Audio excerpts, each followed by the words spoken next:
Tout de suite, on va aller retrouver Maxime Landry à bord de l'hélicoptère de TVA Nouvelles. Maxime, vous suivez donc une poursuite policière. Décrivez-nous ce que l'on voit en direct maintenant. Maxime.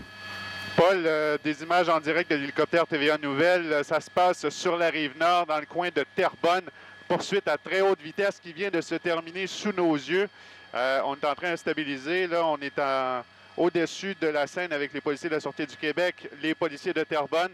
Laissez-moi juste vous remontrer ces images captées il y a quelques instants à peine, Paul, alors qu'on venait de décoller. Ça fait à peu près, je dirais facilement, une dizaine de minutes que les policiers sont en poursuite derrière cette moto-là. Je vous arrive avec les images, vous comprendrez qu'on est vraiment dans le feu de l'action. Alors voilà, ça se passait sur l'autoroute 25. Le motocycliste qui refusait là, de s'arrêter. Les policiers ont maintenu la poursuite. Il n'y avait pas trop de circulation, donc contexte pas trop dangereux pour ce qui est de la poursuite comme telle. C'est quand même plutôt rare de voir des poursuites s'échelonner durant aussi longtemps. Et vous allez voir finalement que le motocycliste en question zigzaguait, multipliant finalement les dépassements, bien sûr illégaux, très haute vitesse. Et il a même retourné, de ce que je comprends, à un moment donné, il était sur la 25 Nord, est parti de Laval, s'est retrouvé sur le territoire de Terrebonne, ensuite Mascouche, a fait demi-tour. Et là, les policiers vraiment l'avaient en chasse comme ça.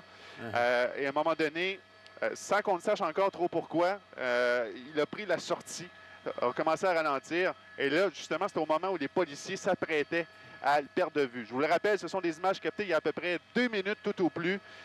Motocycliste, donc, qui, au départ, a dû être intercepté par les policiers, possiblement pour une infraction au code de la sécurité routière.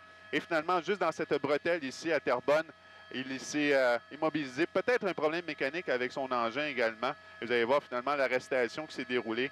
Le motocycliste n'a pas offert nécessairement beaucoup de résistance. Les policiers de la Sûreté du Québec, des postes autoroutiers, les policiers de Terrebonne également qui sont arrivés en renfort. Et donc, situation pour l'instant sous contrôle. Mais quelle poursuite ici sur la Rive-Nord, en pleine heure du dîner comme ça, à travers des automobilistes un peu confondus par tout ce qu'ils voyaient, alors que je vous ramène à ces images en direct. Donc, en état d'arrestation au moment où on se parle ici dans le secteur de l'autoroute 640, un peu à l'ouest de l'autoroute 25. Et avant de vous laisser, Maxime, parce qu'on va y revenir, là, mais il roulait vraiment. Êtes-vous en mesure, Maxime, de déterminer à quelle vitesse il pouvait rouler à un certain moment sur l'autoroute?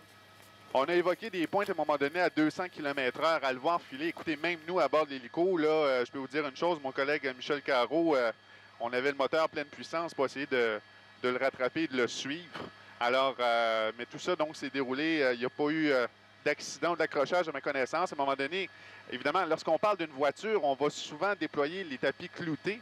Mais là, dans le cas d'une moto, si vous déployez les tapis cloutés, vous comprendrez un peu ce qui peut s'en suivre comme conséquence. Alors, c'est toujours ça un peu le problème pendant que je reste sur ces images-là de cette arrestation ici. Et on le constate, Maxime, il collabore. Donc, mais là, on revient là, justement, et c'est le moment. Et il a fait des manœuvres qui étaient extrêmement dangereuses, à la fois pour lui et pour les automobilistes là, qui se trouvaient là par hasard.